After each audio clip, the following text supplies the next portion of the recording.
talk to you about the difference between hard wax, also known as hot wax, and strip wax, also known as soft wax. Now, as you can see, I do have a duo heater here with both the hard wax and the strip wax heated up.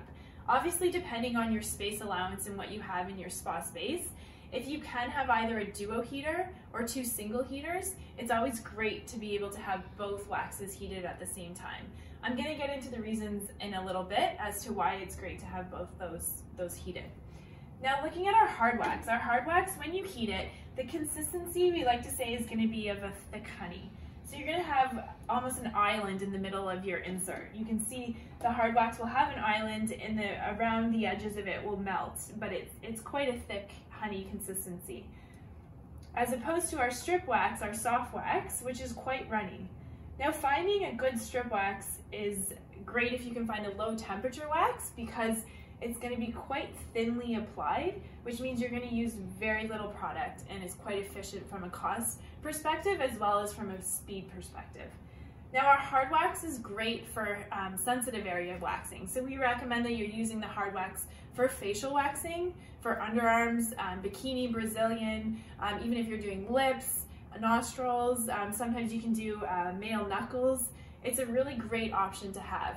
Now with the hard wax you're going to apply with your spatula against the hair growth. And as you're applying it against the hair growth, it's actually going into the hair follicle. So when you're letting it harden, and when you're removing the hard wax, it's pulling the hairs straight from the follicle, and which allows the wax to pull super short, stubborn hairs.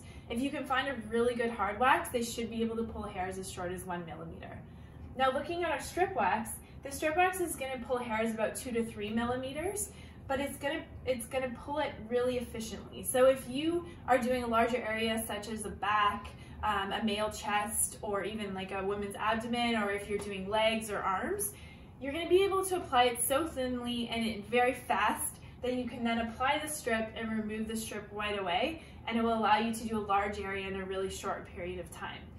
I always like to recommend that using both the hard wax and the strip wax in combination, especially if you are doing different services, really helps to give the best possible wax to your client, and also from a comfort level.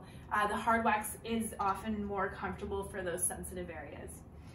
Now, the most important thing with using both waxes is that you always remember to use your pre and post products as well. So with our hard wax, we always recommend a cleanser, and then applying a little bit of a pre-waxing oil, waxing, and then cleansing again to close the hair follicle.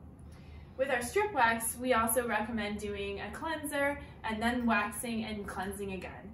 So really it depends on which wax you're using for which area of the body, but it all comes back to being able to tailor exactly what you need for the waxing service. Thank you.